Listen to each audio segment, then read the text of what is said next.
Off the Ropes, episode 18.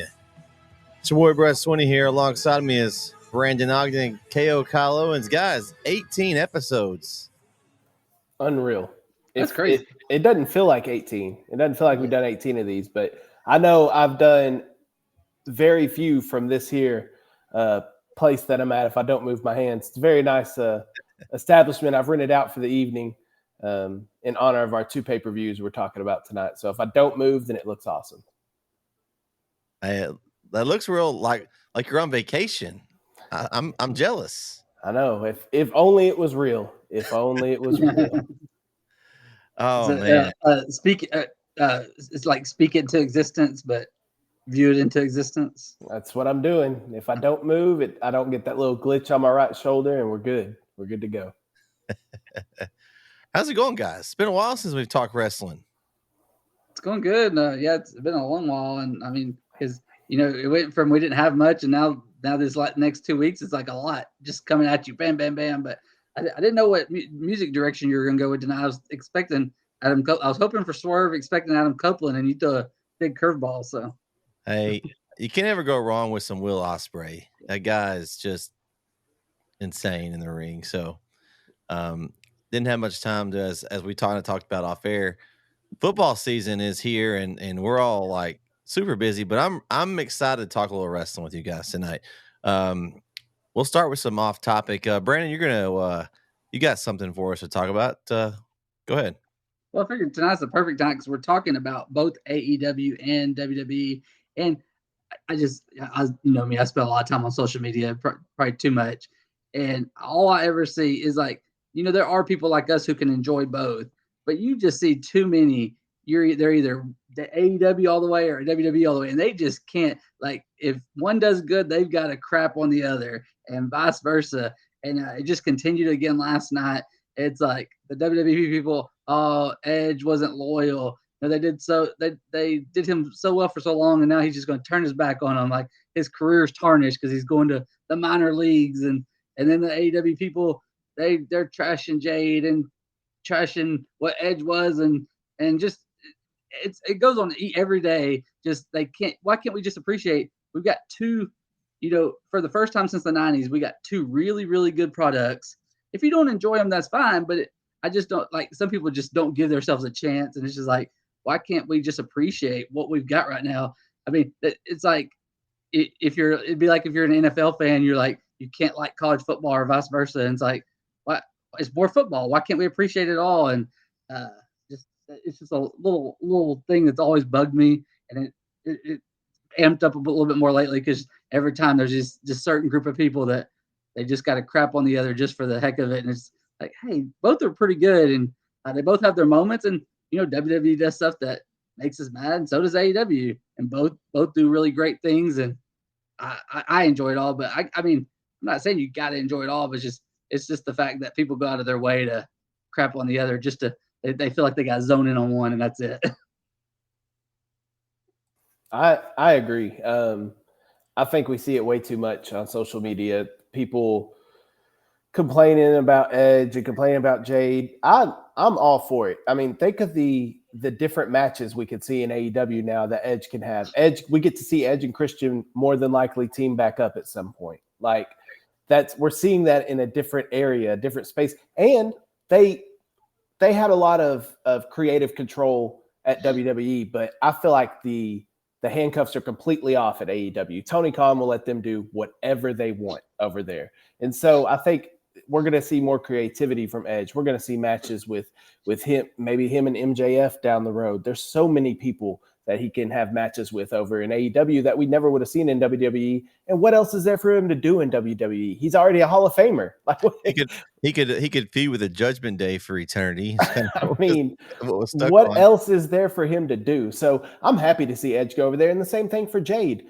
Jade wasn't doing anything in AEW. She had that long streak where she beat a bunch of nobodies to keep the TBS championship.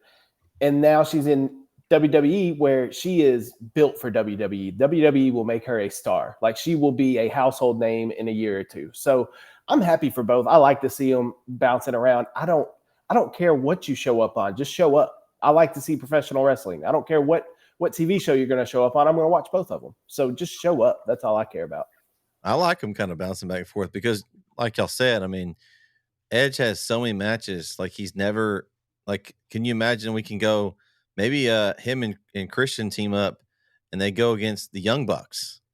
I mean, you just got infinite matches over here. You've got Kenny Omega, Hangman Adam Page, all these guys that are over here that he's never worked with because he's never really left anywhere but WWE. I mean, there are some guys in WWE that were there. Like he even wants a match, I think, with Samoa Joe was one of the ones he mentioned in the scrum afterwards. They were both in WWE, but didn't get a chance to cross paths. I just think it livens up the stories that we can see.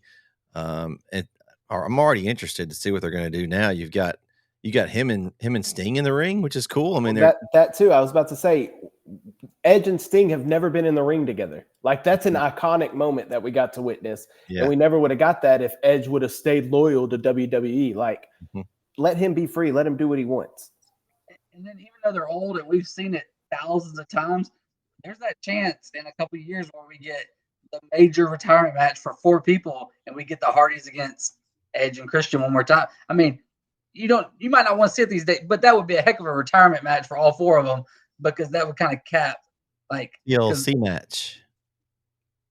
Yeah, I don't know at 60 if they're going to TLC. We're gonna have to do like go out. If they're gonna go out, they're gonna go out with a bang, right? I mean, yeah, but yeah, but that would be. I mean, that would be the way to go out. But I want to see Adam Copeland do a lot more things before that, and it starts next Tuesday against Luchasaurus. So yeah, I'm excited about that. Okay, something I just kind of thought about as we were talking here. Another topic: the TV deals are coming up, guys. Have y'all been kind of paying attention to that? I don't know if I have a little bit, but looks like SmackDown is going to go to USA now, and they're still up in the air where Raw and NXT are going to end up. Possibly, I've even seen in some places where Raw may move off Monday nights. What do you guys think about that? I mean, as long as I can watch it, I don't really care what channel it's on as long as it's accessible. And but Raw and USA is kind of iconic.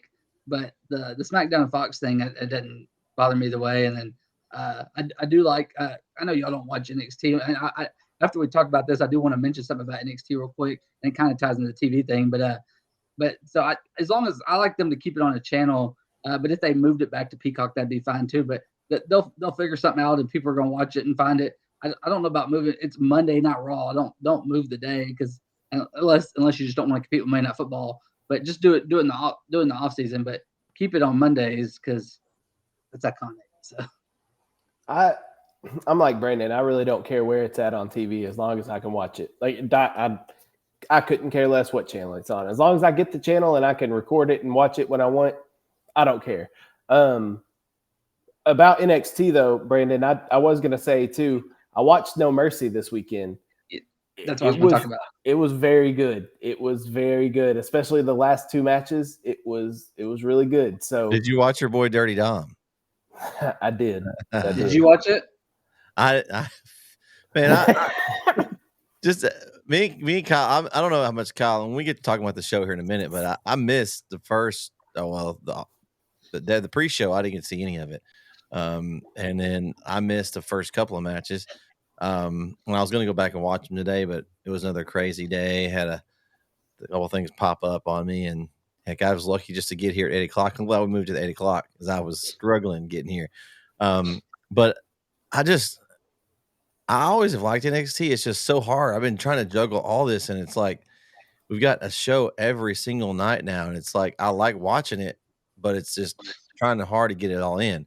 It's either I don't watch some of them and I can get like the full show of 1 or 2, or I'm end up skipping through something and then I'm missing something on them. So I don't know. It's really hard to try to pick and choose. I mean, there's a lot of good wrestling going on. I think that's a good thing, but trying to make sure you catch what's going on and try to keep up. I think the last 3 or 4 weeks since we've talked, I've struggled to kind of keep up with it, and a lot of times I've had to skip a few weeks and try to watch the next week and catch up to see what's going on. So it's not normally something I'm usually good at keeping up, but I think this month of September has really got me. But yeah, I'm excited about where everything's going. I'm excited about the Edge thing. I'm intrigued by what they're doing with like they've kind of split the bloodline off. You've got Jey Uso on his own path. You've got Jimmy on his own path. I'm kind of intrigued on what they're going to do with that. So there's a lot of good things going on right now.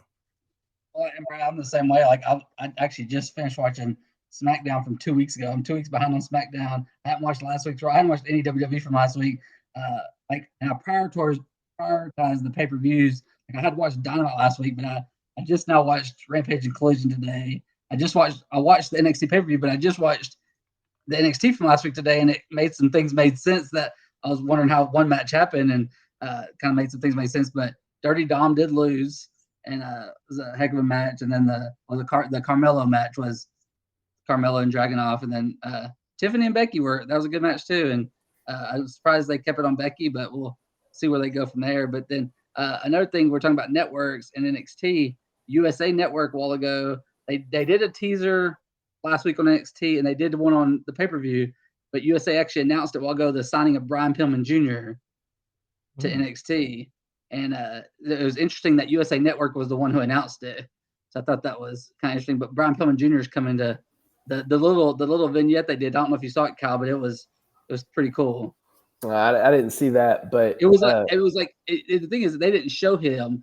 It shows this guy in a Tiger shirt watching a TV, but it shows his dad back in WCW, and then it shows some different clips through the years, and it just like a little hint that who it was going to be, and they announced it today. So I'm interested to see. AEW didn't use him a whole lot.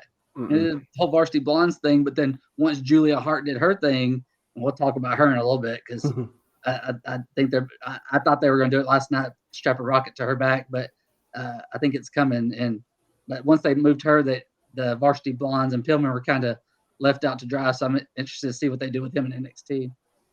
Yeah, I don't watch NXT weekly. There's just way too much wrestling to watch. I skimmed through Collision on Saturday night. That one, I watched basically to see how the match ended and the little promos in between. That's really all I watched in that. Kind of did the same thing with SmackDown Friday. Like that's what I'm having to do to just try and keep up. I'm not behind. I'm caught up. Well, other than tonight's Raw, but I'm a NASCAR fan too, so I have to squeeze NASCAR races in, Xfinity and Cup, football that I want to watch, as well as football that I'm working on, and then wrestling. And it's like there's just way too much going on right now. But hey, I enjoyed last night. Last night was a very fun pay-per-view, and I'm looking forward to Fastlane. I doubt Fastlane lives up to WrestleDream, but I'm excited for Fastlane. I think it'll be decent. And now y'all's two baseball teams will face off in the playoffs. Yes. Oh, yeah. And my Rays play tomorrow, so I have to watch baseball tomorrow. That's what I'm talking about, but against Brett's Rangers. Yeah. Rangers, that's a sore subject right now. We kind of. I bet it's going 3. It's going 3. There's no way. It'll be a good series. I'm more angry about, not because I have to play Kyle, but we should have won we technically did tie the division, but it was the team that, don't shake your head, Brandon. Those tiebreakers and whatever. But who are the Astros playing? They get a bye? because they won. Yeah. Okay. All right. Well, I don't want them to play at home because they suck at home. So. Yeah. Well, I'm very optimistic. I don't watch a whole lot of baseball. We'll move on after this, but we don't watch a whole lot of baseball because the Rangers got time for it. I don't have time for it for one. And the Rangers, and the turn it on, it's like they're just guaranteed to blow the game. I think they had something like 30 blown saves on the year, the most ever for a playoff team. Like you can imagine, that means they were ahead, in those late innings and blew that many games. They could have won a jillion more games than they won. They just had a closer. The game that I went to, Rays Rangers in Arlington, the Rays blew the lead and blew a save, ended on a wild pitch. So I get what you're saying. Like we're both in the same boat. Our team started off really well, and now we're in a wild card game. I do not trust. It's very possible we're out the wild card round. It's very possible Rangers win. Like I don't think like the past couple years when the Rays have been in the playoffs, I've been like, oh yeah, we can win this series. Like I feel good about it. This one, have no idea. Toss up. Anything could happen. Yeah. But I will be watching. Maybe if I have time. All right, let's talk the WrestleDream card. Really good card. I'm gonna kind of lean on Brandon. Kyle, we were kind of in I guess doing something else in the pre-show. I know you were kind of keeping your eye on it, so you may have a little more insight than I do. But I didn't get to see much of the pre-show. Brandon, tell us about the Keith Lee versus I guess his Shane Taylor Promotions match. I can't really tell you. I watched that match. I can't remember. I don't even remember who won it. I think Keith Lee's team won the match. That's what I thought. The pre-show, I was just the only thing that I watched the whole thing. The only thing that stuck out was the whole Josh Barnett Claudio post-match thing. Claudio won, and just that was a pretty good match. Only notes I put I didn't write anything for each specific match. I just said they were decent matches, nothing special. But the one cool thing about the pre-show last night, it was, normally it's just like, hey, we have everybody you already know. We're just jamming them on the card. Last night, the pre-show got some different people on that you don't see. Josh Barnett. There were some different people in the Keith Lee match. Shane Taylor. There was different people in each match, and I just thought that was interesting. Got some fresh faces on there, but the pre-show was it was last pre-show card we had Adam Cole and MJF for the match. We didn't have nothing like that this time, so I just said decent matches, nothing special, but I think it was 4 of them though. Yeah, 4 matches. They had Claudio over Josh Barnett, Luchasaurus over Nick Wayne, and then the Acclaimed over TMDK, which I figured out that was actually Zack Sabre Jr.'s group. Yeah, but I was going to say, remember the Nick Wayne Luchasaurus thing, because I want to come back to that. Yeah. That, and when we talk about what comes up later, that's very interesting. Yeah. All right. Kind of nonsensical, actually. You got anything you want to add to the pre-show, Kyle? No, let's just keep it rolling. It was a pre-show that was a pre-show. Okay, so match 1, I actually didn't get to see. I think I picked up on match 2.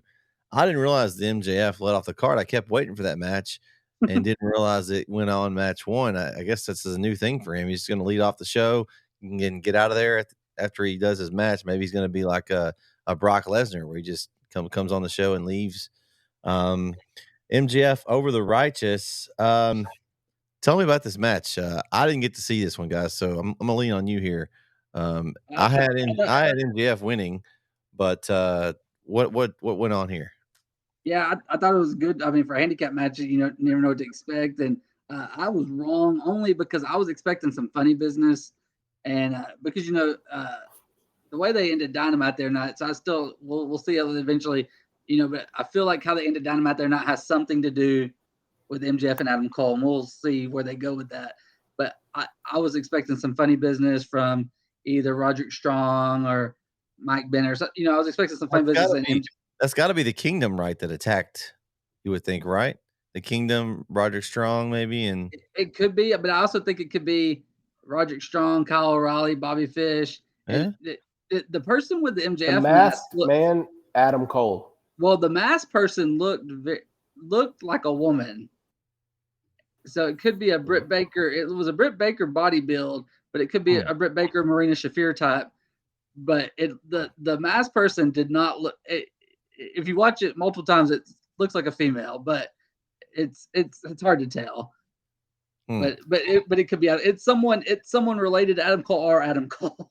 I like that kind of stuff because we don't see that a whole lot. The mystery group attacks. I kind of back. We used to have when they had the Nexus thing, and you had some of those. Who was it? I don't know if you guys watch Impact when they had the Aces and yeah. I like that group when you didn't know who was going to be in the group. I like that because now I'm intrigued. I was looking for something to come out during the pay-per-view on that, and nothing really happened. But that's why I thought MJF was going to lose somehow. I thought Mike Bennett or Matt Taven or somebody was going to cost him or Roger Strong, and I just thought okay, because they're eventually going to break up. I feel like they'll lose the titles before they break up, but I don't know, but MJF, he went through all the hits. He did a sportsmanship thing. He did a kangaroo kick. He said he was going to body slam the big dude, and he body slammed him. He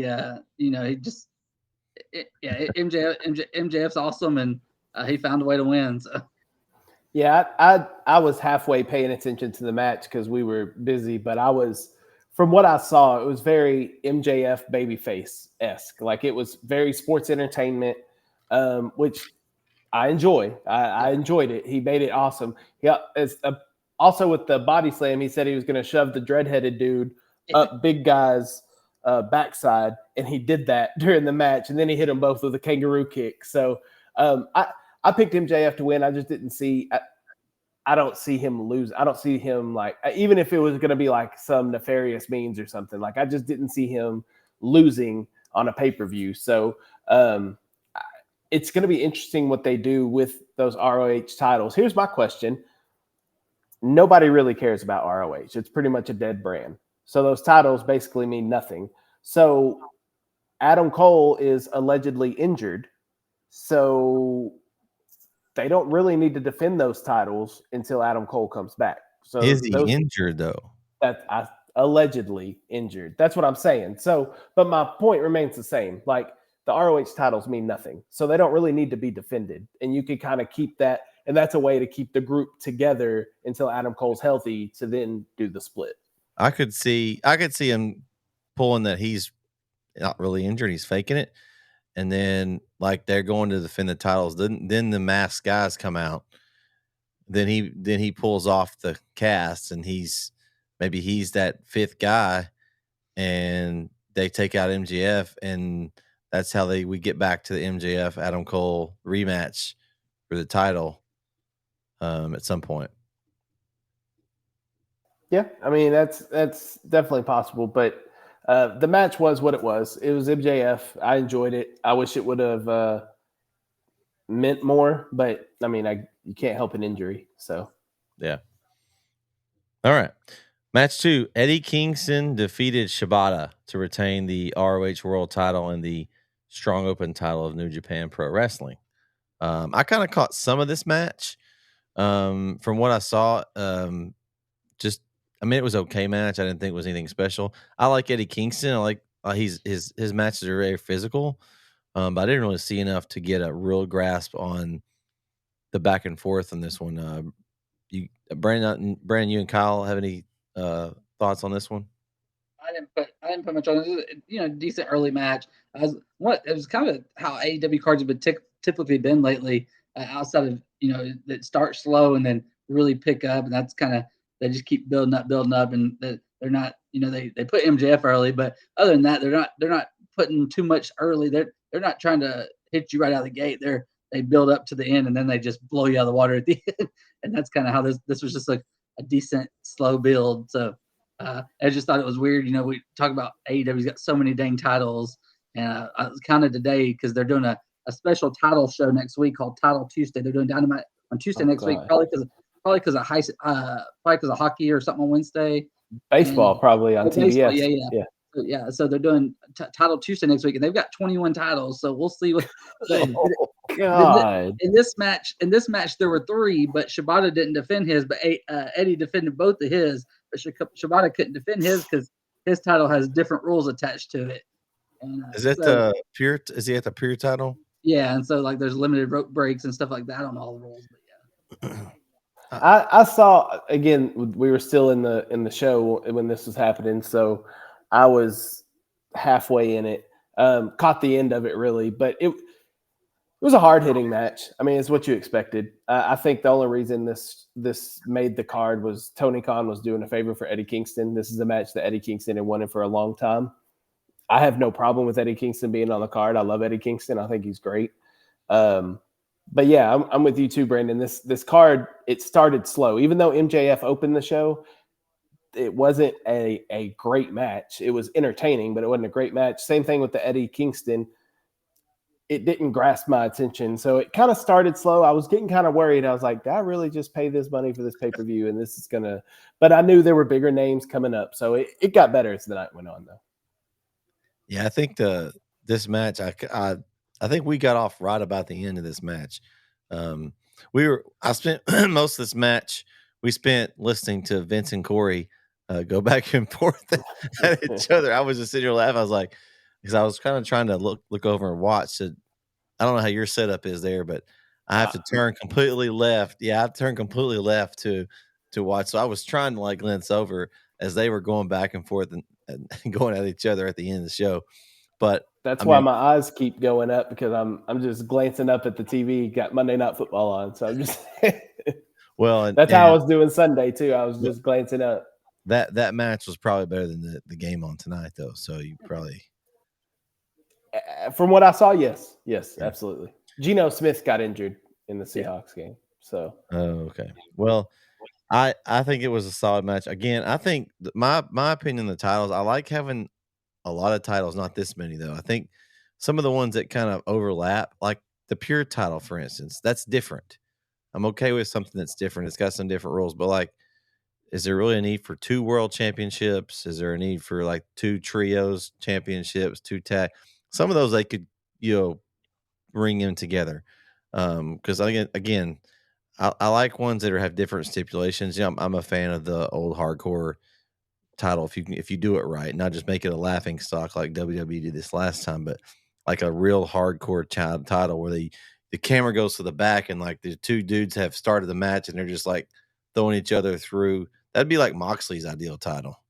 Something that's different. But like when you have the same exact title over and over, yeah, it gets a little bit like what's which one's better? ROH, AEW. I mean, are they the same? I mean, you'd almost have to have if they had ROH as a second show instead of Collision, and you had were kind of like how WWE splits the roster and they did that.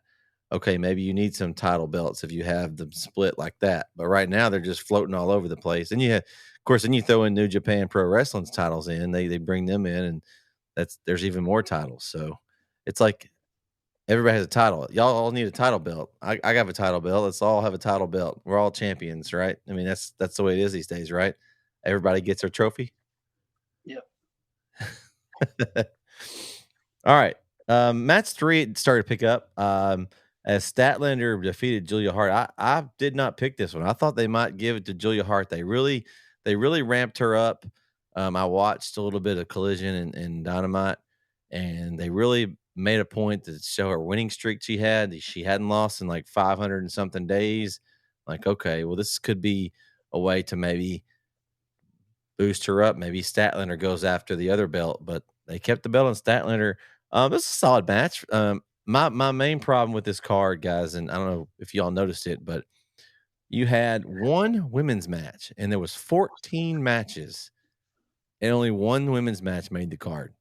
Like, to me, they've got some good women to work, and for only one match to be a women's, and it's only, I think, like 9 or 10-minute match. That was a little disappointing. I think they really, you just lost Jade Cargill. You got to start building up this women's division, or you're going to keep losing people. And the Keith Lee match was a mixed tag, but yeah, but it wasn't. Yeah. No, yeah, but I agree. And but they've been building to the match because they're doing that title Tuesday thing. They're doing the big. I think the main event's gonna be a women's match. It's Saraya against Ruby, I think, or Saraya against Shida or somebody. Saraya against somebody. But they've been kind of building to that. So I guess they just didn't have anything women's wise for this card. And so I thought they would have put like Shida and somebody on, since the card was dedicated to like Antonio Inoki. I thought they might have put Shida or one of the Japanese women on there to kind of do something like a tribute there. But yeah, it was weird that this was the only women's match. But I thought it was a good match. I was really impressed with Julia Hart. She creeps me out, but she's got star potential. I think she's kind of helped House of Black like meaning something right now, because they've kind of been just her and Brody's the only two I ever see anymore. Yeah, but she's done a good job at it. When she joined the group, if you would have told me that she would be the one that would kept them like afloat and like me in the like on the card, even, like, I'd have been like, yeah, right. It's really elevated her. She's done a good job with that gimmick. Yeah, and I picked her, and I was wrong. I picked a lot of this card, I noticed, and I was right on some of them, but I picked a lot of this card with my heart, not my head. Hey, that's okay. With my Julia Hart. That's okay. I picked her as well, Brandon. I really thought they were gonna Who did I pick? I don't even remember. You had Statlander. I mean, she hadn't lost since over a year, so it's just like, yeah. I mean, they made a point to, but maybe Statlander kind of said that I watched Collision Day, and she kind of said she's kind of that's her thing now. I guess is she's the streak ender. So bingo, she's the defeater of the undefeateds. Yeah, she claims she's defeater because she beat Jade twice. So that's where I think they're going with Stat. I think you can use Jade's star power that she had in AEW and say what you want about Jade. She put Stat over twice before she left. And that speaks a lot about Jade. So she put Stat over twice. Use that for Stat now. Let her be the defeater of the undefeated. She needs to not lose for a long time. Let her be that dominant force now. Build up that TBS championship, but you got to have some story into it. Well, these open challenges have to stop. The problem is too, Kyle, is you have a champion of the main belt that doesn't defend it. That's like, a placeholder. I know we kind of talked about that was, we didn't really like the move of putting Saraya with the title. Like, somebody needs to take that off of her now. We need at least Stat defends it, but it's in open challenges all the time. Like, let's get some story. Let's build a feud. Like this Julia Hart thing. It was only for a couple of weeks, but at least they did some type of build to it. And I think that's the issue with the women's division, Brett. Well, you were talking, there's only one women's match. Who else would you have put on the card for what? I mean, just to put them on the card? I mean, that's I would rather that though. I know I'd rather that though. They need to get those girls some matches. I mean, but I agree with you that the story building for the women is kind of lacking. And they have in the wings, they showed her a couple, was it last pay-per-view where Mercedes Moné was there? I mean, she'll be coming in and she'll help out, but it doesn't matter who you have in that division if you don't do anything with them. Like, you have to put them in something that's meaningful. Them just going out there doing open challenges and nothing matches is not going to build them up. And do we see Beth Phoenix? I mean, I don't know. I mean, I wouldn't count it out, but I don't know. I didn't even think of it. That never crossed my mind. But I mean, where hubby goes, wife follows. That would mean it's possible. I don't know. There's interesting things. I wish they would build it up, and I know right now there's not a way to do it. But I wish women need a tag belts. But you got to have enough women you're building and have some storylines with it. It's to me, it's a shame because they do a great job of building storylines like throughout the other characters, but it seems like they just have really hard trouble like building these women's storylines for some reason. I don't know why. I just feel like there's never really anything that's, you had the Jade one where she was, just beat everybody. That was her gimmick. I think the best one they had was when Britt Baker was kind of the champ, when she had her DMD gimmick, and you had some of the girls, and even with the Outcast was interesting, but they kind of just blew that up all of a sudden, and Britt's been off TV for a little bit, and I just don't know where it's going. And I mentioned I love what Toni Storm's doing. I love what Toni Storm is doing. The Madonna thing, that's cool. Oh my gosh, she's killing it. She's crushing it. And she's so over, but they didn't put her over on, and man, that would have been perfect to put her over in that match, but they gave it to Saraya because it was in London. Yep. Tony's all about his moments. Tony Khan loves his moments. That's why I was honestly surprised they didn't put the TNT title on Darby Allin because it was in Seattle. Like, I figured they would just do that because it was Tony Khan giving moments. Same thing. They gave Eddie Kingston the win at Grand Slam. It was in New York. If I'd have known that Swerve was from Seattle, I would have probably went with him. I didn't know that at the time. Technically from Tacoma. Well, I guess it's from right Washington, outside of it. So I didn't know that at the time. The next match is where it really started picking up for me. The 4-way tag team match. I had the Guns. I'm really angry they didn't. The Guns are on fire right now. I know what they're trying to do. We're going to see FTR and Young Bucks again. Like, I don't know. I mean, they're both great in the ring, but how many times do we have to see them over and over? And the Guns have been so hot. I just thought, man, FTR, the Guns, give it to me now. But that's not the way Tony wanted to go. So what do you guys think about how this was scripted? I thought it was a good match. I picked the Lucha Brothers because I was like, like you, I was wanting something different because we've seen the Young Bucks a lot. I was hoping the Guns, but I just didn't think. And then I put, when I sent you my picks, I said I almost went with Hook and Orange because that would have been different. But even though they're not even really a tag team, I don't like, they just kind of got thrown in here. But I thought this was a good match, but I was, when this match was announced, I'm expecting banger, like 4.5 stars. Like I'm expecting just like a match of the year type candidate, and it was far from that. Like I enjoyed the match because you had 4 great teams there, 8 great wrestlers, but I was expecting a lot more from this match. And then I think Ray Phoenix got hurt again as well. I think I heard that. So that they probably hurt some of the spots they had planned, I'm sure. And he's one of the 21 champions. So yeah. I mean, I enjoyed the match. It was fun. It was entertaining. You're not going to have a bad match with all these men in the ring. Like that, it was. I'm like you, Brett. I picked the Guns. I think they took the titles off the Guns way too soon when they took them off of them. I would like to see them get a little run with it. Well, they're even hotter now than they were then. I know. That's what I'm saying. But and I'm again like you, FTR Young Bucks. Yes, it's going to be a great match. We know that, but what are we doing here? And when is this going to happen? And we're going to have to wait till Full Gear to see this. That's like a month and a half away. We're going to have to build this up for a month. What more build can you do with FTR and Young Bucks? It just says future title opportunity. It doesn't say when. But Full Gear is in LA, so I would assume back to the moments that you would want to give the Bucks the titles in LA. But I don't know. It was a fun match. It was entertaining. It did its job. I just don't understand the decision on having the Young Bucks win, but we'll be entertained with the FTR Young Bucks match whenever it happens. And it's because that's the only way they can give them another shot at the titles, I guess, because they earned it, right? Sure. I guess. Match 5, Swerve Strickland over Hangman Adam Page. This was a really good match, guys. I enjoyed this one very much. Again, I didn't know Swerve was from the area, or I would have picked him. I had Adam Page. You got to do your research, Brett. You got to do your research on these wrestlers. I didn't have time, Mr. Owens.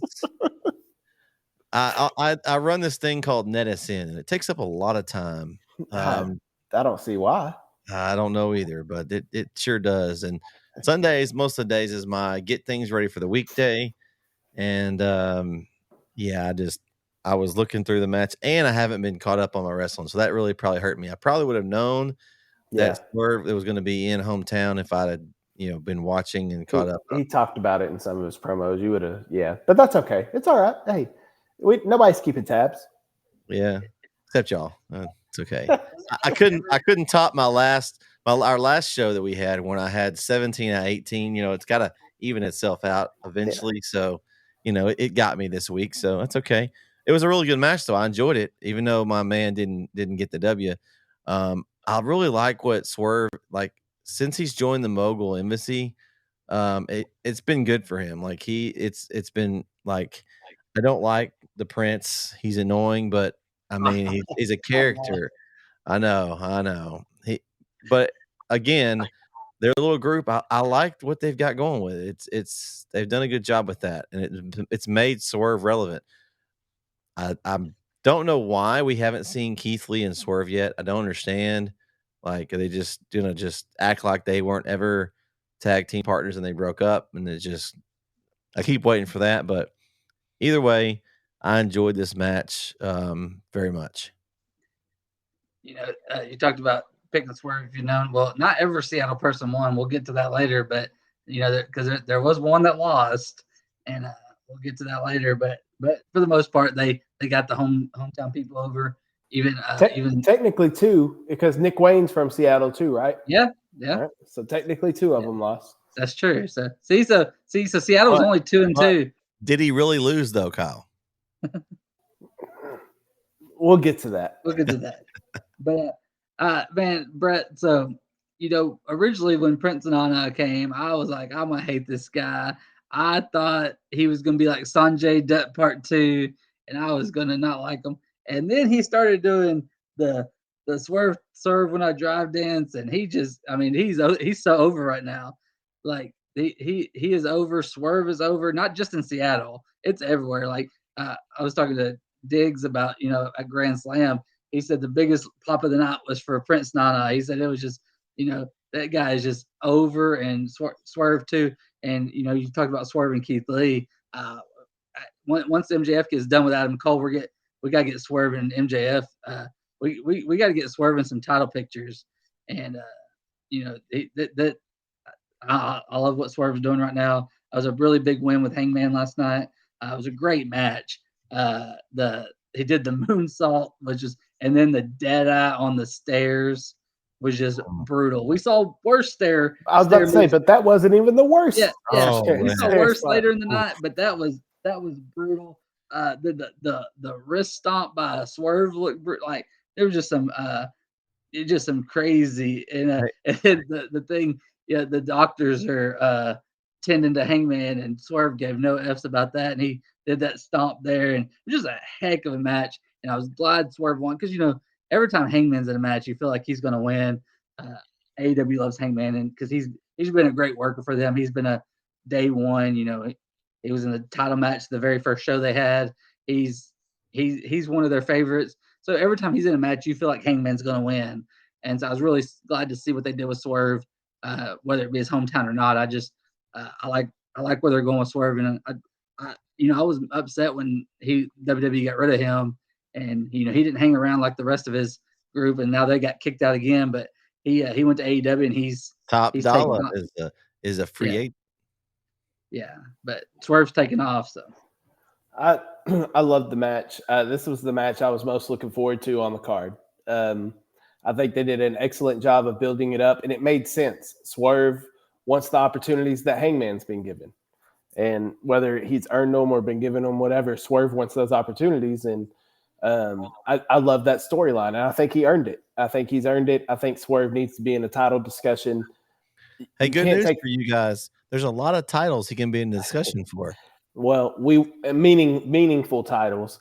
But it's too early to take the title off of MJF.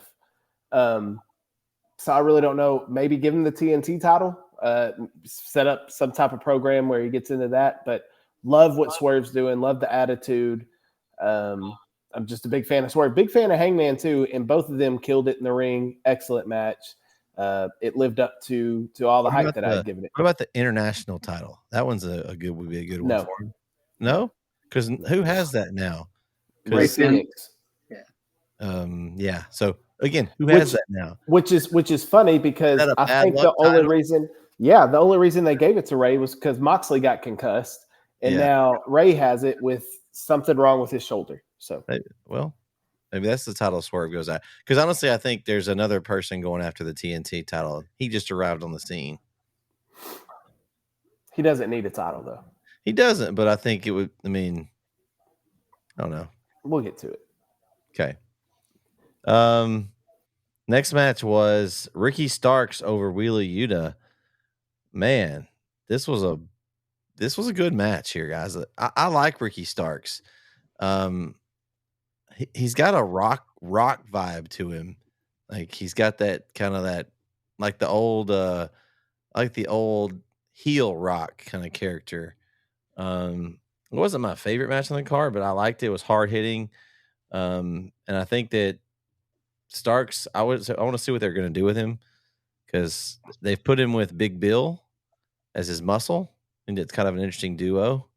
I always liked him in Enzo in WWE. I really like that group, and I think maybe can't teach that. That's right.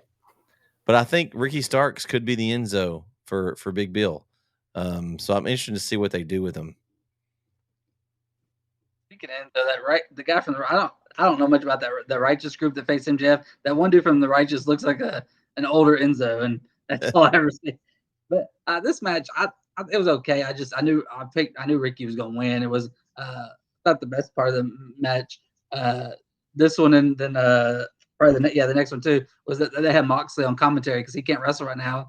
I thought he added something cool to the commentary. You don't always like wrestlers on commentary, because WWE gets real cheesy when they do it.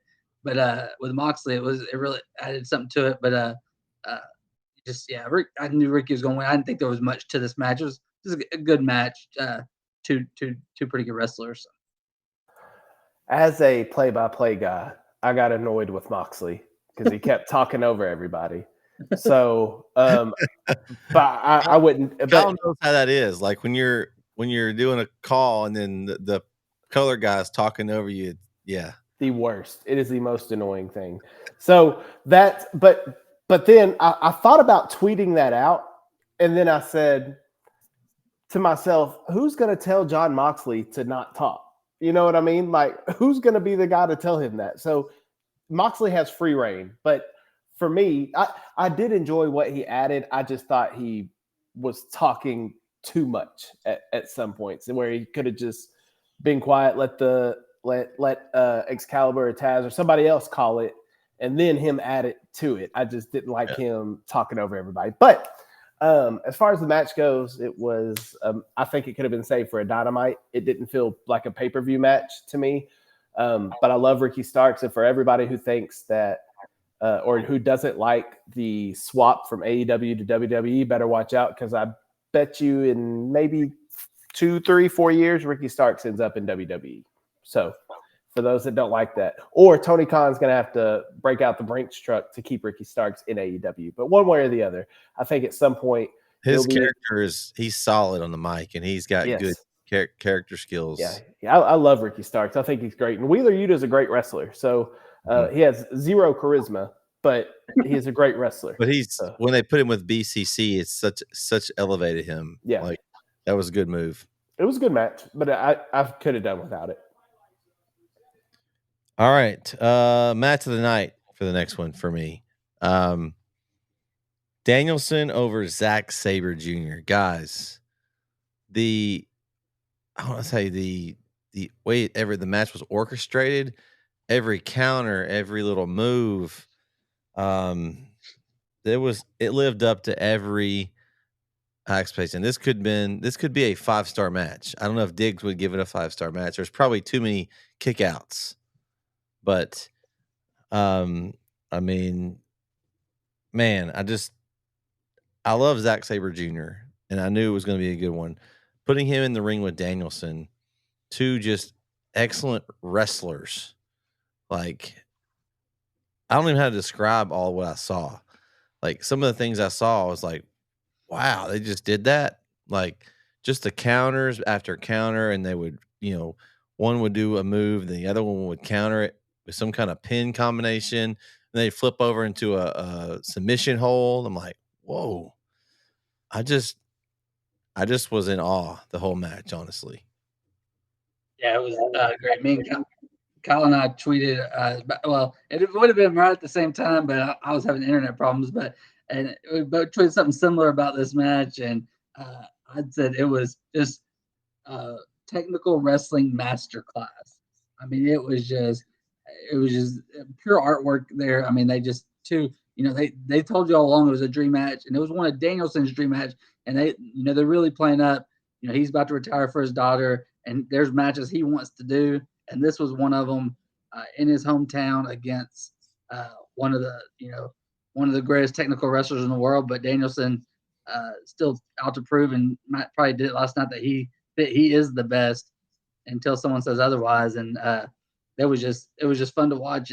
You didn't need the high flying and the some matches you do need that, and certain things you didn't need any extra. You didn't need anybody else out there. The only person you had out there was Moxley, and he had his colorful commentary at times, and that added to a little bit. But it was just, you could have not even had commentary for this match, and it would have been, you could just watch these guys wrestle for hours, and it was fun.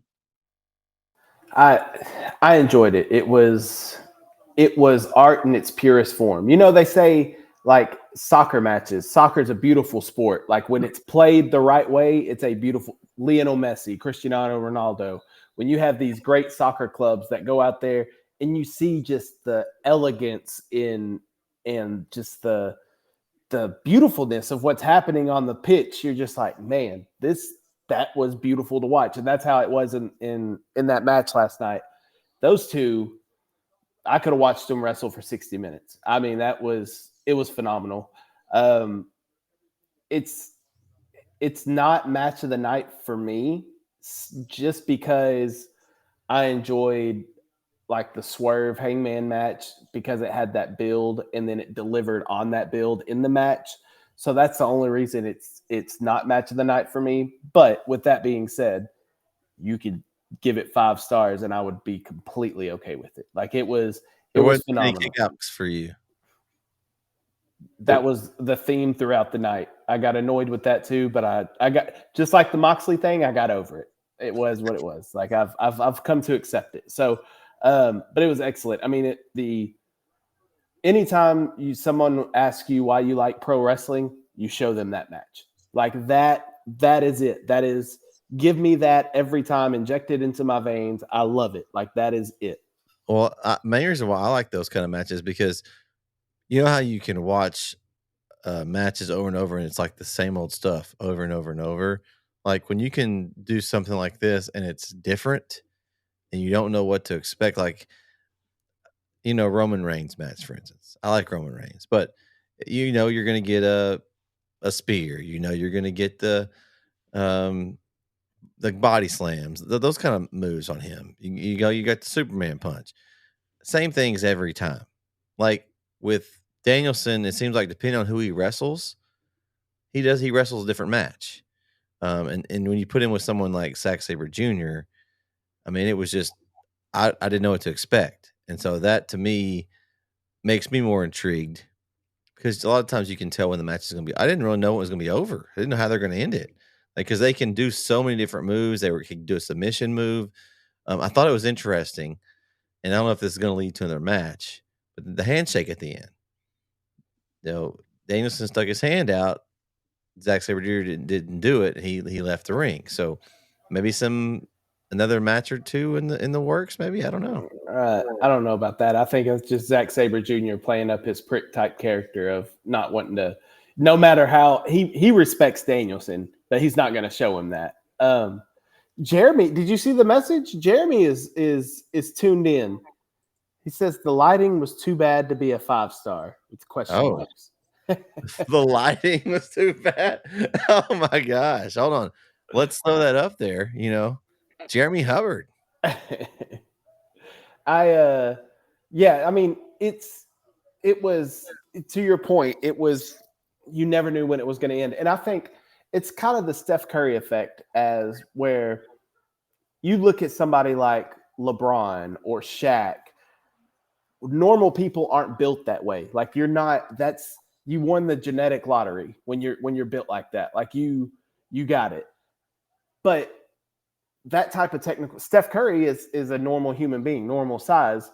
So technical wrestling is something that somebody like me or you could perfect and become a great wrestler.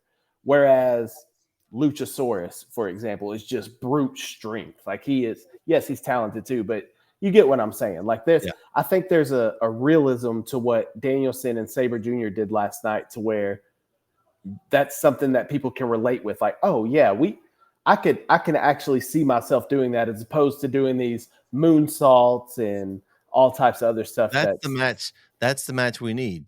It's Coach Jeremy Hubbard versus Matt Diggs in a wrestling match. A technical wrestling match. Yeah. Oh, he's listening to us on the road. He's like the Claudio match is the match of the night for him. Interesting. That's an interesting choice. So, but yeah, I think to me, the match itself, that was the match of the night. It wasn't the moment of the night, obviously, but it was the match of the night. And you see why this could have been the main event, but you see why later why it wasn't. So, I always thought it was going to be the main event, and then when they announced what the other was going to be, and then you like start putting 2 and 2 together. But one thing I noticed, Aubrey, she did a lot of matches last night. She did this one, and then Danielson raised her hand, and I didn't realize Aubrey was from Seattle.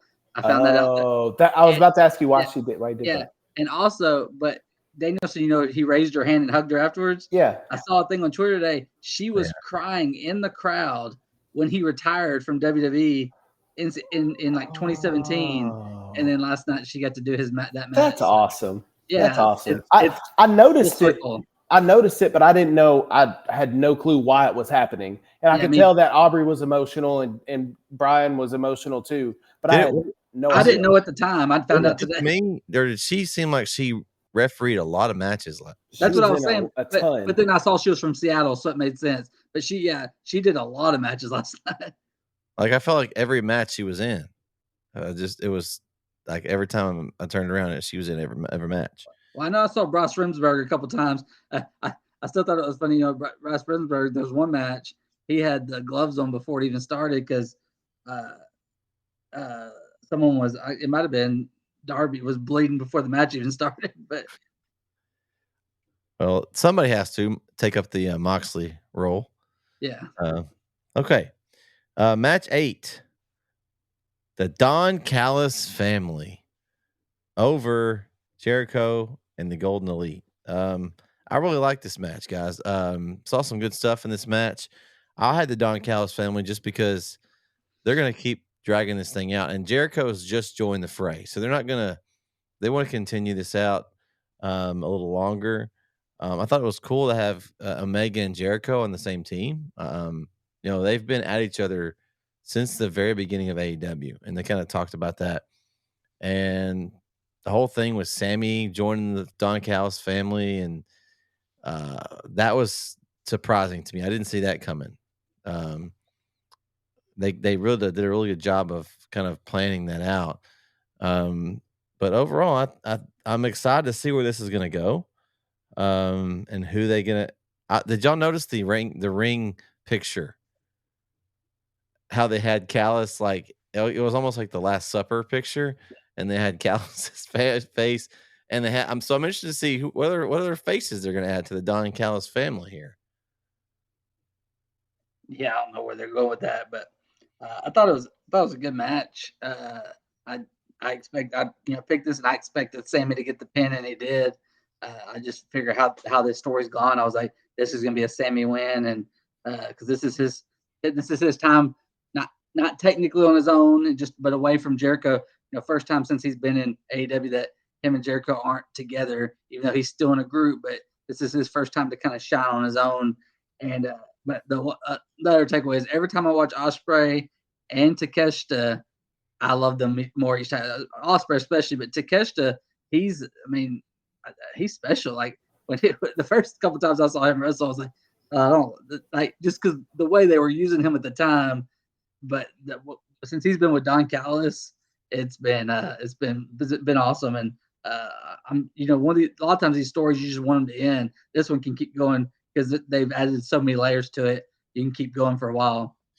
Did you guys see the kayfabe picture on Twitter of Kenny Omega was the one doing that recording? I heard it was AI generated. Oh, did you? Okay. I have no idea. It wouldn't surprise me. I mean, these people are friends outside of the outside of the ring. Like I just thought it was funny that somebody would spot them and record them doing it. I really enjoyed this match. I love Takeshita. I love Ospreay. That's why I told you, Brett, when I made the pick, I said I'm picking the Callis family. I love Will Ospreay. Like I'm choosing with Will Ospreay. Kyle, you don't have to lie to us. You know you love Don Callis. Come on. I cannot stand the entrance music for this team. I don't understand why they can't get him some better interest. Is it just to annoy people? Is his interest music so terrible? I'm sure to be a troll, to be a heel. I did like that. I did like after the pin we got to hear Sammy Guevara. Yeah, yeah, exactly. I love the match. So Takeshita, one thing he needs to work on is his release German suplexes. He keeps dropping people on the top of their head, and that is going to end very badly one day. Yeah, that was a nasty one. Both of them. Omega landed hard, and then Ibushi landed the worst. I thought Ibushi was done for. Like I thought he wasn't coming back in. So I as much as I love Takeshita, he needs to work on that a little bit. But overall, hard hitting match. Takeshita's strike seems so vicious. Goodness gracious, it was a hard hitting match. It was fun to watch, and I think we are not done with this 6 people intertwining. I think this will continue probably all the way until Full Gear. If I was a betting man. or whatever major Dynamite show they have coming up. They kind of talked about, I don't know if it was on the show or on a previous episode of Dynamite or Collision, but how Kenny Omega was 0-4 against Don Callis at all time, like when Don Callis on another team. He hasn't won since Don Callis left him, and that's kind of the story they're building. He hadn't, but in all seriousness, Kenny's putting a lot of people over in this time by taking these L's, because he could lose the rest of the year. He's still Kenny Omega. Like he's still got that Kenny by God Omega. Yeah. So, but it's interesting the storyline they're building with. But my question is, who does he beat in the Don Callis family to get that win? Is he going to get his win back over Ospreay? He's going to get a win back over Takeshita? Like, who does he beat? Maybe he has to climb the ladder. Maybe he goes one at a time after him. I don't know. It'd be interesting. But I'm excited to see where they go with it. All right. Match 9, FTR over Aussie Open. Man, I love FTR. But I love Aussie Open. I think this was a good match. The main problem I had with this match was I knew who was going to win before it started. I think we all picked FTR. We did. But as far as the quality match, FTR doesn't put on bad matches. And Aussie Open they're really good as well. Of course, they're in there with Ospreay as part of his group. They're not Will Ospreay, but they're really solid in the ring. Those guys can work. And I really like this match. Problem is it took place in an interesting spot, kind of between two really good matches. So it's kind of like, I don't know, but I still liked it. I still think it was a really good match. I'm interested to see if I guess we're heading back FTR Young Bucks after what happened before, but I really wish they would have someone new for them to feud that is actually legit contender that I actually think has a chance of taking these belts off. Besides the Young Bucks, there's so many good tag teams in AEW, and I feel like that there's somebody else that deserves a shot at this title. Aussie. Oh. They're great. I picked FTR last night, but I wouldn't be surprised to see. I mean, it'd be cool to see Aussie Open get it and them face the Young Bucks. But I thought it was a pretty good match. Like you said, it was in a tough spot of the night. But it was a good match, and I thought it was cool. Aussie Open did the Shatter Machine, and then I actually missed. Yeah, my internet. That's when it started glitching out a little bit. Is when FTR did the Shatter Machine to win it. Like I saw them go up top, and then all of a sudden they're previewing the main event.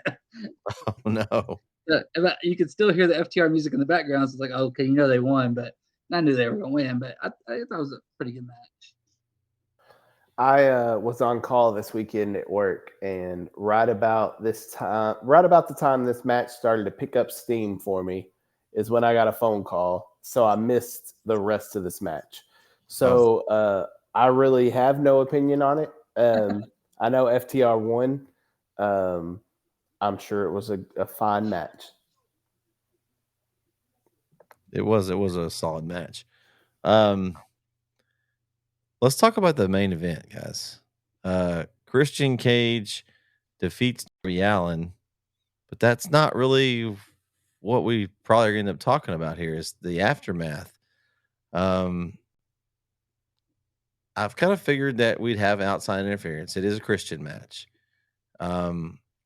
Did not think that Nick Wayne would turn on Darby Allin and hit him with the belt and lead to the win for Christian Cage. Guys, I kind of had flashbacks when they started pulling the ring apron off and making and taking the padding and stuff off.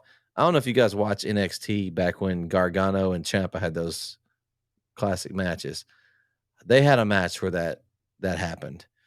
And I don't know, some of those hits, I mean, I don't care how careful you are. If you land on lumber, that hurts. The step spots in this match, oh my gosh. I thought Darby's arm broke on one because he caught it with his arm and then he was holding it. I was like, oh my goodness, I think his arm just got broken there. there was some interesting spots. I don't know how long Darby Allin is going to be a professional wrestler, but he may be one of those, and I don't mean to sound gruesome. He may be one of those just that dies in the ring. The things that he does in these matches, I mean, I love watching it, but it's so gruesome. Like, it scares me every time he goes out there. I don't know about you guys.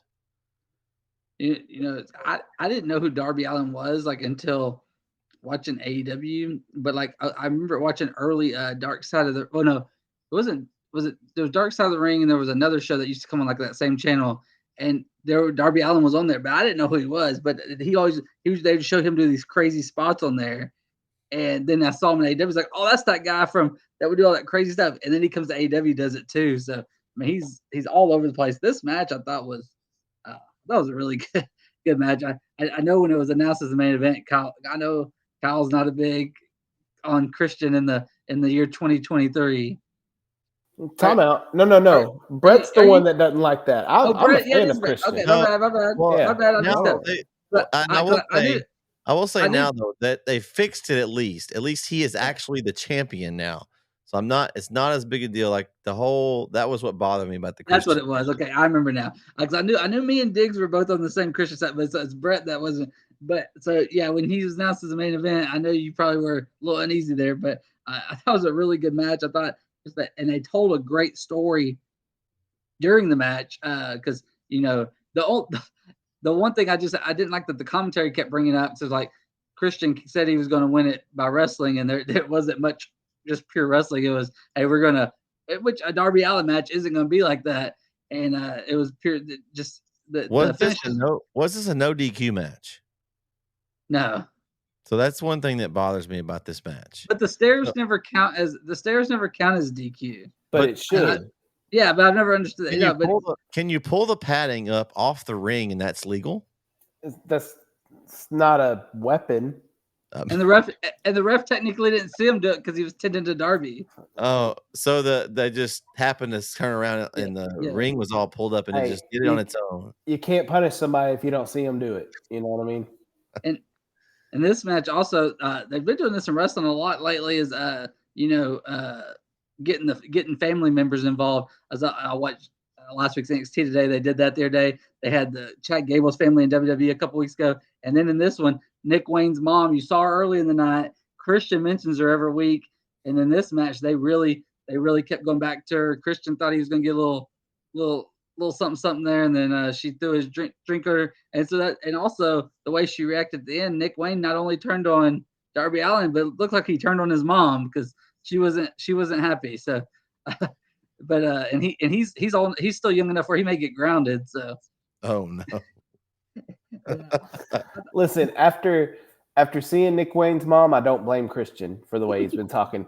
Anyway, Buddy did well for himself. Buddy did well. Congratulations, Buddy. I enjoyed the match. I thought it was great. Fantastic main event. I am genuinely concerned about Darby Allin's health.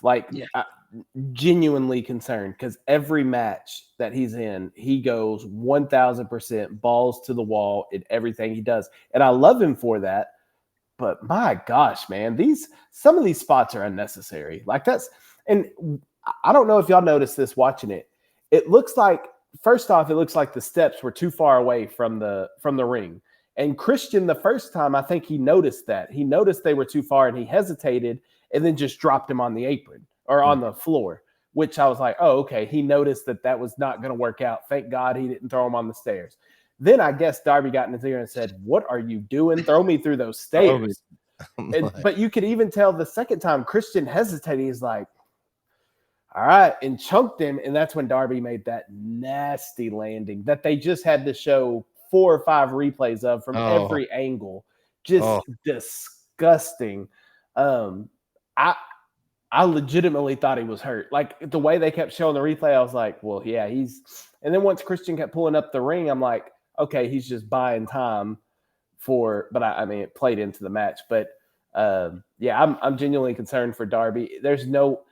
He's 30 years old and he will be done wrestling by 33 at the rate he's going like that. And I don't want that to happen to him. I think he offers more to the business than doing these death-defying stunts week in and week out. But overall, the match was great. Nick Wayne, don't understand the Nick Wayne angle. I'm going to need a good explanation on Dynamite Wednesday because this man, Christian, first off, you faced Luchasaurus in the pre-show. So you already have beef with that group. If you were going to join. So what happened in the 3 hours after that? You know what? Christian's not that bad of a guy. I think I'll join him. Like, he's been talking about your mom week in and week out, talking about your dead dad, your uncles, all this other stuff. He's been tormenting you. What out of that is like, you know what? I'm going to turn on Darby Allin and join that guy that's been making my life a living hell. Like, that makes no sense. Luchasaurus beat it into him. He realized, man, Lucha, he was a great father of the year figure to this guy. I need the father of the year to be by my side. It's just logically, it makes no sense. So I'm going to need them to explain it Wednesday on why Nick Wayne decided to turn on Darby. Like, what happened? What happened from pre-show to main event that made you turn on Darby? And I really got worried for a second. I thought Edge was going to do the concerto, and I was like, no, Edge, don't do that. Don't. No. And then he smacked Nick Wayne. I said, thank God. I did not want to see Edge turn heel the moment he stepped in AEW. So, but yeah, that was the biggest pop of the night. Edge, Adam Copeland, the little vignette they had with him in the car, it was so sweet. I figured it was him from when he walked in and got in the car. But then when he was driving and he drove past Rated R, I was like, okay, here we go. Adam Copeland. The great thing is that we got Metalingus too. We weren't sure he had right side. But did you notice they had to dub over the Rob Zombie? They had to change the "You Think You Know Me." Yeah. And I thought they were even going to change the word. I think it was going to be like "You Think You Knew Me," or I thought he was going to say something different. But he still said, but they had to dub over that, but still got to use Metalingus. So that was awesome. Yeah, I saw where Edge posted on Twitter afterwards, and he said that one of the points, it was like 5 different tweets, but one of the things he said was that Alter Bridge goes wherever he goes. Like, Alter Bridge goes with him. So WWE didn't own the rights to the music. Oh, right. So it was, and they also got Rated R Superstar, which was awesome. Which is neat, yeah. But Rated R era shirts are already on AEWshop.com. It's now Rated R Adam Copeland because WWE does own Edge. Yeah. So. But they can still call him the Radar Superstar. So that's, I mean, I don't know if you're WWE, how do you let that happen? I mean, they're usually really good about that kind of stuff. Did you just think that? Do you think they just thought he would never leave? I mean, he's already a Hall of Famer. Yeah, I mean, he's already a Hall of Famer. I kind of. And they thought he was never going to wrestle again. So. Yeah, that's a good point. I guess that one slipped through the cracks. You know, Vince has a lot to deal with right now with all these sexual assault cases and all this other legality stuff. That slipped through the cracks. Ooh, that's a tough one to slip through the cracks. AEW is going to make a lot of money on merch. Yes, they are. I mean, not that they wouldn't anyway, but the way they got to keep basically everything except Edge, they got. Yeah, which is essentially the same thing that happened with Cody Rhodes when he went to WWE. They just took everything from AEW and put it in WWE with their production. So he finally got his name. They finally gave him his name because he was Cody for a while. He didn't have the Rhodes name. They finally gave it to him, and he ended up going back to WWE. So now he's got that. I guess he owns that. He can go wherever he wants to with it now. Yeah, I've never understood copywriting someone's name. Like, no, that's my name. Like, well, it's because his name is not Rhodes; it's actually Runnels in real life. Right, but I mean, that was the part he didn't own. I don't know. I'm talking about other wrestlers that have used their real name, like had to copy, like John Cena, for example. Like, his name's copyrighted in WWE. Like, he could go and somewhere else and be. He could go somewhere else and use it, but WWE is still going to get. They're still tied in with his name. Like, they are a part of his name, which is, I've always found that weird that you could do that with your personal name. But anyway, that's neither here nor there. Yeah. Great show. Yeah, I think it was. I mean, we talked about it, and coming in, we're like, WrestleDream, okay, what's the card going to be like? And we got the first 5 matches, and I already could tell just from those 5 that it was going to be a really good show. But I think it was, overall, it wasn't like the best show I've ever seen, but it was a very good show. And the ending was one of the best of the year, I think, with the surprise of bringing on Adam Copeland aka Edge. And even though there's a lot of matches, this wasn't in like a normal AEW where it was like super long. Like it was done before 11. Yeah. Like it was. I was. You think you said the card and you're like, oh, it's gonna go all night. And but it was a very efficient show, and you were tuned in the whole time. Once it had you there, you didn't want to leave. So I was very pleased with the pace of the show. I think it was paced well. I'm like you, Brandon. When I saw the car, I was like, golly, man, I got to be up for work. I got to be at work at 6 o'clock Monday morning. This thing cannot go till midnight. Like, I don't need this happening. But it was very well paced. I don't think any of the matches overstayed their welcome. Like, I don't think any of the matches were too short either. Like, it was Tony Khan does this every pay-per-view, though. He puts on banger pay-per-views. That's what he does. His episodic television series may not be the greatest, but his pay-per-views are going to hit every time. So not surprised that it was another good one, and I'm looking forward to Full Gear in November and see what kind of stories we got going on then. Well, I saw multiple people mention that they thought this was AEW's second best pay-per-view outside of All Out 2021. I thought that was interesting. I think the pay-per-view, and this was the first pay-per-view, AEW pay-per-view that I watched, and it's been the standard, and it was a good one to start on, I realized, because a lot of people hold it as theirs. AEW's Revolution 2022. Phenomenal. I mean, it was outstanding. From top to bottom, it was amazing. I haven't had a card that made me feel that way after a show. Now, granted, it could have been because I was the first AEW pay-per-view that I watched, but to me, that is my top pay-per-view is Revolution 2022. Well, and they've announced that they're going to have one in December. They haven't announced the name or anything for it yet. I think it's going to be like around Christmas or New Year's Eve time. In New York is the rumor. So we'll see what they end up doing with that. But that'll be after Full Gear. He may even have knowing Tony Khan, he'll have it somewhere near downtown in Times Square, right as the ball drops. Like the show goes up to midnight. So when the ball drops, the show ends. Knowing Tony Khan. Yeah, we'll see, I guess. All right. That's WrestleDream, a very good first episode or first pay-per-view for WrestleDream. Fastlane time, guys. I've got, and you can correct me if I'm wrong, I've got 5 matches right now on the card for Fastlane. Is that what you guys have? I saw 4, so I'm interested to see what the 5th one is. Okay. So Kyle's like, no, I don't know. I have no idea what's on the card at all. So I'm gonna surprise you then. Okay. Yes. I saw Kyle's face, and I knew something happened in the football game. And just saw the alert. I was like, Daniel Jones must have did something bad. And like 98 yards. Okay. A 98-yard pick six. I saw Kyle's face. I was like, something just happened. So this is Kyle's favorite match. He's looking forward to his man Shinsuke Nakamura and Seth freaking Rollins again for another rematch. Your favorite word in WWE, Kyle. Last man standing match for the World Heavyweight Championship.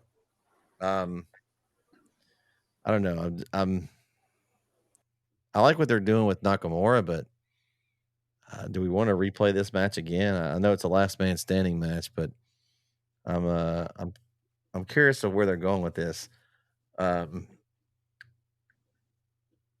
Honestly, I think that Seth needs a break. He's probably injured, but I don't know this is who it goes over on. So I'm going to stick with Seth Rollins on this one. I'm gonna go Seth. Is this where we think we finally get a Senior Money in the Bank cash in? Because they haven't teased that a lot lately. Maybe this is this is time to surprise us. Senior Money in the Bank has a match on this pay-per-view as well. That doesn't matter. It technically doesn't, but I don't know. Could be. I don't know. I think he's going to keep it a while though. They've got that purple briefcase. I see him keeping it maybe for a little bit longer. Yeah, I think Seth wins this match. But I expect last man standing up. It should be a pretty good one. I'm sure they'll take into effect Seth Rollins is back, because he's back has been injured again. He'll focus on it. Kyle, what are you thinking about this match? I wish we wouldn't have.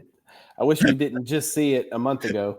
I think it'll be a good match. Somehow I knew your reaction, Kyle. I knew what you were going to say on this. I do think it'll be a good match, though. I am looking forward to the match. The story is going to be Seth's back, and that's what it was last match. And I thought it was a decent match last time. At least it's a different type of match. It is, and it makes sense because of the story that they're telling with the back. So I don't see them taking the title off of Seth, though. I don't see, not for Shinsuke, and no disrespect to Shinsuke, but by the way, shout out Rick Boogs, Nakamura. No, I don't see him taking the title off Seth, so I'm picking Seth to win it, but it should be a decent match. I just wish we wouldn't have just seen this literally a month ago. Yeah, I think if we hadn't seen it a month ago, would have been a different story. And I haven't seen the update. I don't know when this happened, but John Cena now has a partner to go up against Jimmy Uso and Solo Sikoa. LA Knight. Yeah. Jimmy. Man, there's no way that they have. I mean, how many matches in a row has John Cena lost? I don't think he's won a match since quite a few. I know it's just a singles match streak. I know he talked about he had won a match in like 3, 4, 5 years or something. I was about to say because he won. I want to say it was the last SmackDown of last year when he had a tag match with somebody. I don't remember who it was, but I know it was at Madison Square Garden, and he had like his only match of 2022 was at the final SmackDown of the year, so he could appear every year. Yeah. I know he won that tag match, but yeah, singles wise, I couldn't tell you. But this is a tag match, and his partner is LA Knight. Yeah. I'm going to tell.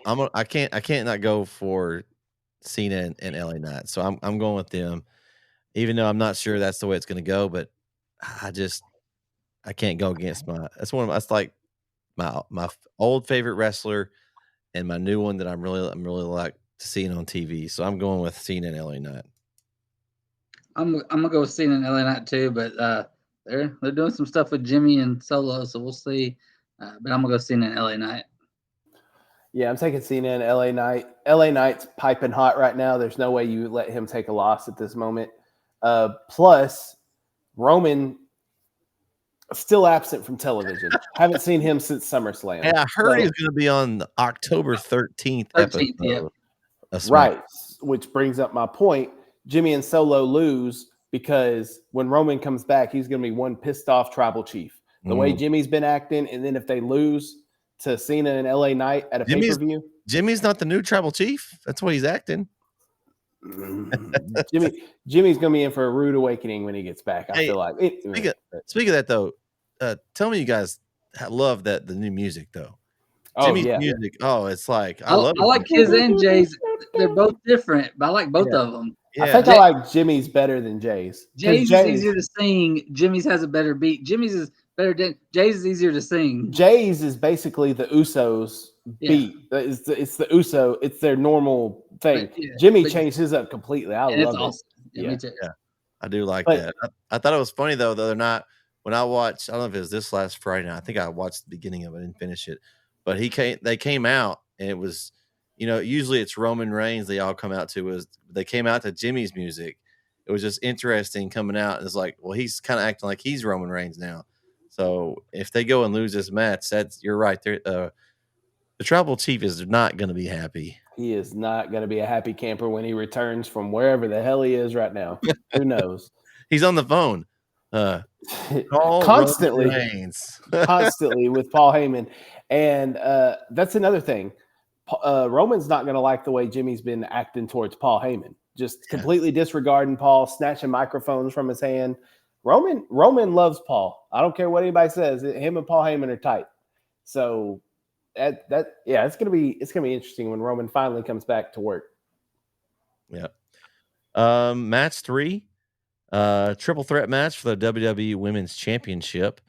Io Sky versus Asuka versus Charlotte Flair. Yeah, I don't know. Charlotte Flair seems to always be in these matches.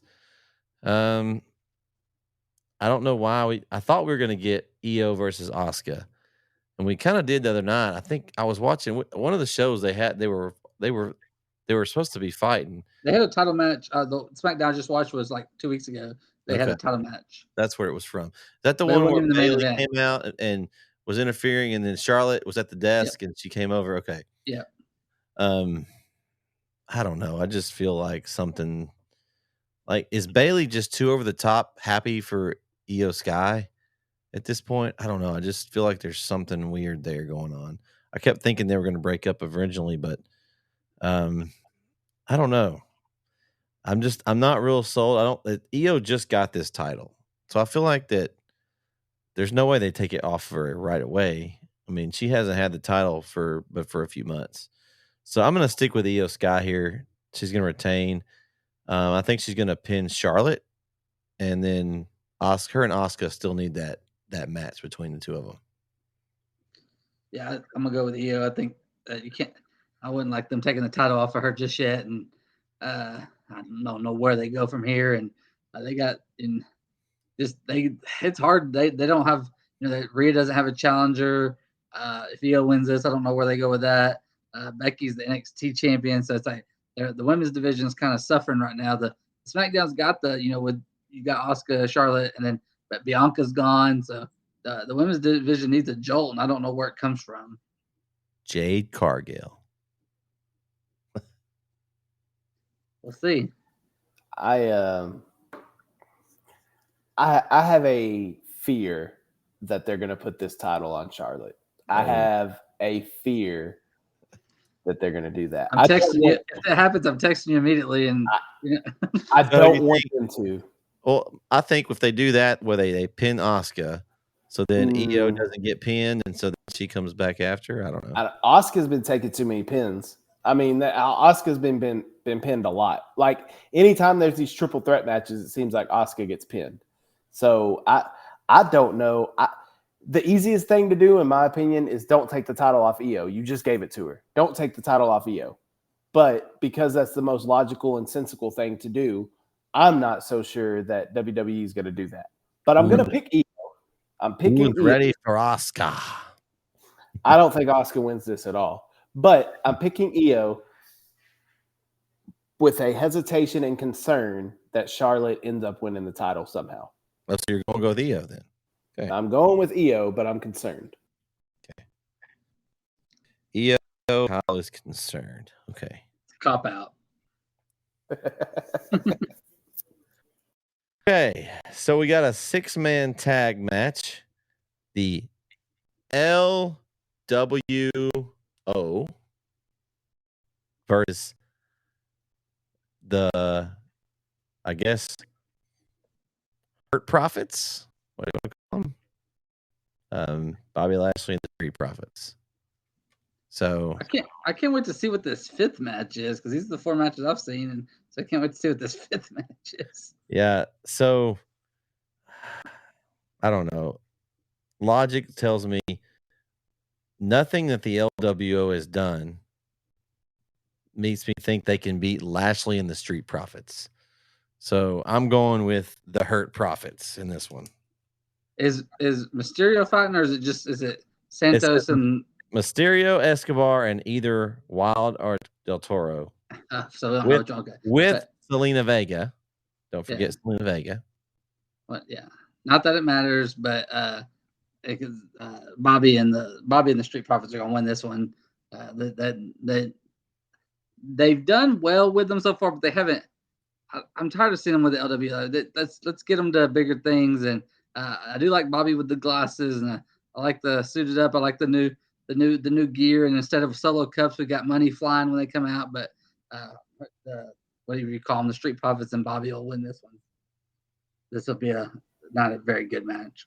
I have a prediction here. Is it a prediction or a spoiler? A spoiler.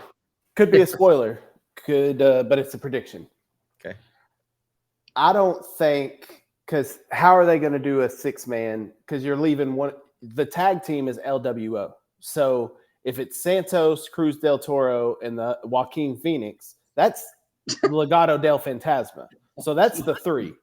But if you're doing LWO, you're leaving one of those out. So who do you pick? So I say, after the actions that happened this past Friday night, I believe, all my shows are running together. Dragon Lee is coming up to the main roster this week, and he is going to join Santos and Ray, and it'll be Santos, Ray, and Dragon Lee LWO versus the Hurt Profits. Doesn't matter. Hurt Profits are still winning, but I'm saying Dragon Lee is showing up. All right. Interesting theory. I like that. That sounds like a CM theory. It's a theory I have heard and I've latched onto. Okay. I like that. All right. And that 5th match, Brandon. I know you're I'm worried. drum roll. I'm worried. The tag, the undisputed WWE Tag Team Championship match. The Judgment Day versus Cody Rhodes and Jey Uso. I haven't seen this, but okay. May have happened this evening while we're on here. Come about. I mean, I don't think about the Judgment Day. I think it's a good match. Why would you put Cody Rhodes and Jey? Really? I mean, I guess Cody Rhodes is one that's helped Jey Uso out. I could see somebody coming out and doesn't like Jey Uso and screwing up this match for them. I think the Judgment Day retain here. Yeah, I think Judgment Day wins. Yeah, like I said, I didn't know this match was happening, so I wasn't prepared. But I think Judgment Day wins. I don't know what they're doing with Jey Uso yet. Because eventually it's going to tie back in, and when Roman comes back, and we'll see. He's on a different show, but eventually we get to does Jey and Cody win, and this somehow gets us all back to Cody and Roman at Wrestle. I don't know. But I'm gonna go with the Judgment Day. I want to add one more thing about the Hurt Profit thing. What if, also another prediction, I don't feel as strongly about this one as I do the Dragon Lee, but another prediction, you mentioned Zelina Vega.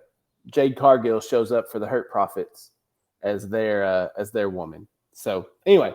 Is it her or Bianca? I think it'd be Jade right now, just Bianca, because she's still far away. I don't think you're turning Bianca heel right now. I think you could bring Jade in as a heel. I don't think Bianca needs to do a heel turn at the moment. Are the like they're heels? Street Profits and Bobby Hill, are they?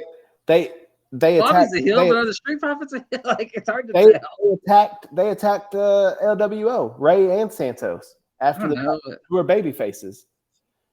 They are, but I still think Joaquin and the other dudes are heels. So they're cool heels. They're cool, right?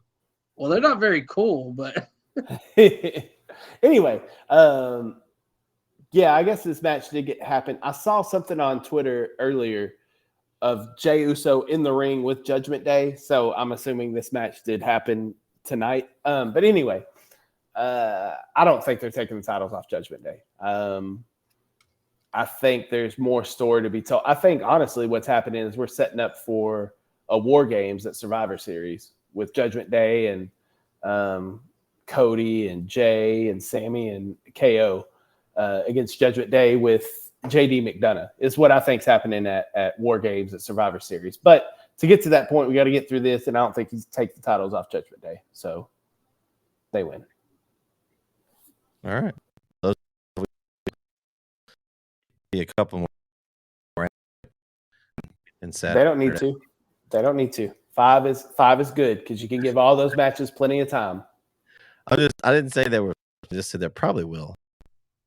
You know how that goes. Let's hope not. Oh man, lots to talk about. We'll come back sometime. Hope we can wrap this Fastlane up, guys. These 5 that we've got here, which one are you looking for most?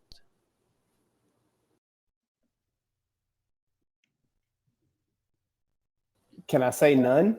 Yeah, that's how Well, you I'm looking could. at it again. I'm like, I'm looking forward to. I think that would be match. Seen a lot, so I even this stuff is, sometimes I just see. Probably the only comeback that would be, we may see that soon. So, but I mean, not like jumping over backwards to watch this pay per view like I was the WrestleDream. I think it'll be a solid card with some solid. There's got stuff that I'm interested in. Where the storylines go.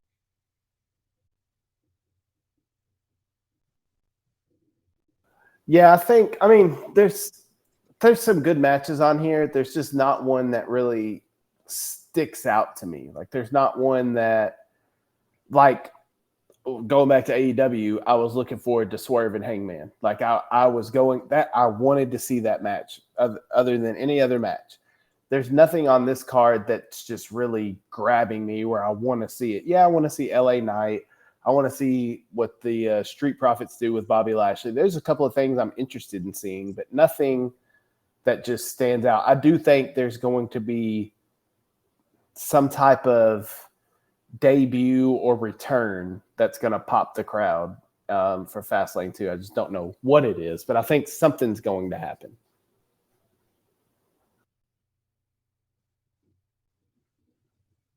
All right, Brandon, got anything you're looking forward to on this card? No. we'll see. I'll watch it. Hey, there's like because all the good college football games on Saturday are early in the day, so I'll watch it and then we'll see how it goes. The thing is, the ones you like WWE is the ones you're not looking forward to that end up surprising you. So because our expectations are so low. Yeah. I think you just compare. I think our problem is this past weekend. We look at that card. At least they didn't do it the same weekend this time. Yes. So now we're looking at this one, and I'm with you guys. I mean, I want to see the match to see delivers like the last couple like thought weren't going to be very good. Ended up a lot better than we thought. So I guess we'll see this week, and we'll to talk about as we close. I kind of wondered what we're going to close on today, and I was like, there's only one song we can close on today. It has to be this one, guys.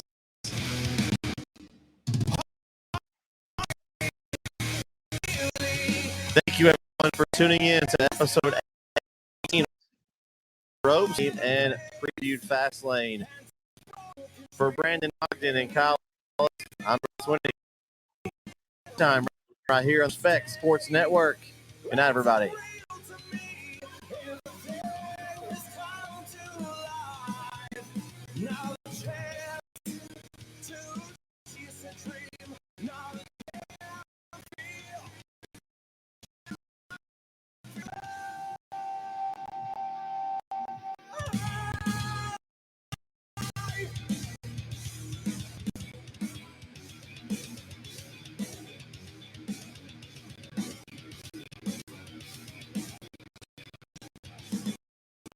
I'll interfere.